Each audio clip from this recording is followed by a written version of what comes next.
ঠাকুরগাঁওয়ের রানীশংকৈল উপজেলার কাতিহার আরবিবি ইটভাটায় স্বর্ণের খোঁজে মাটি খুঁড়ছেন সহস্রাধিক মানুষ। বৃহস্পতিবার 23শে মে গভীর রাত থেকে বিভিন্ন বয়সের হাজার হাজার মানুষ কেউ কোদাল, কেউ বসিলা, কেউ খুন্তি নিয়ে স্বর্ণের খোঁজে মাটি খনন করতে শুরু করে। ওই ইটভাটায় ভাগ্য ববলের আশায় দিন রাত চলছে যেন মাটি খনন প্রতিযোগিতা। রাতে দূর থেকে টর্চের আলোয় আরবিবি ইটভাটা দেখলে আলোকিত পাহাড় বলেই মনে হবে। রাতের আধারে টর্চের আলোতেই চলছে মাটি খননের কাজ।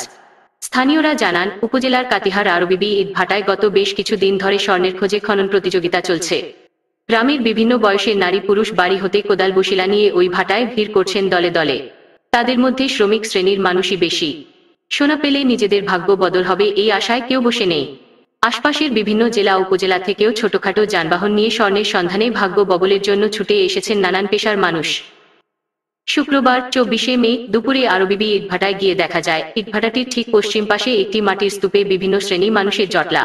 ছোট শাবল নিয়ে আস্তে আস্তে মাটি খনন করে বাছাই করছে বয়স্ক, যুবক, কিশোর কিশোরী সহ বিভিন্ন বয়সী নারী পুরুষ।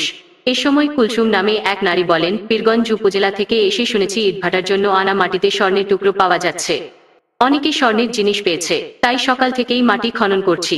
তবে এখন পর্যন্ত স্বর্ণের কিছু মেলেনি। তার সঙ্গে ঈশিতা নামের এক নাতনি এসেছে, সে মনোযোগ দিয়ে মাটি খনন করে চলেছে। ঈশিতা বলে, যদি স্বর্ণ পাই তাহলে ওটা বিক্রি করে আমি নতুন কাপড় কিনব। স্থানীয়রা বলছেন, ওই ভাটার মাটির স্তূপের ভেতর থেকে কয়েকজন সোনা পেয়েছে, কিন্তু কে সোনা পেয়েছে এ কথা কেউ বলছে না।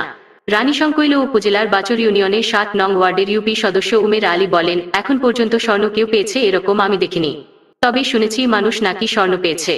এজন্য প্রশাসনকে বলা হয়েছিল। প্রশাসন এসেছিল, কিন্তু হাজার হাজার লোক জায়গাটা ঘিরে রাখায় তারা কিছুই চেক করতে পারেনি। আরবিবি ইটভাটার ব্যবস্থাপক লিটন আলী বলেন, কাতিহার সামরাই মন্দিরের পাশ থেকে মাটি খনন করে ইটভাটায় স্তূপ করা হয়েছে। গুজব উঠেছে ওই মাটির স্তূপ থেকে নাকি স্বর্ণের জিনিস পাওয়া গেছে।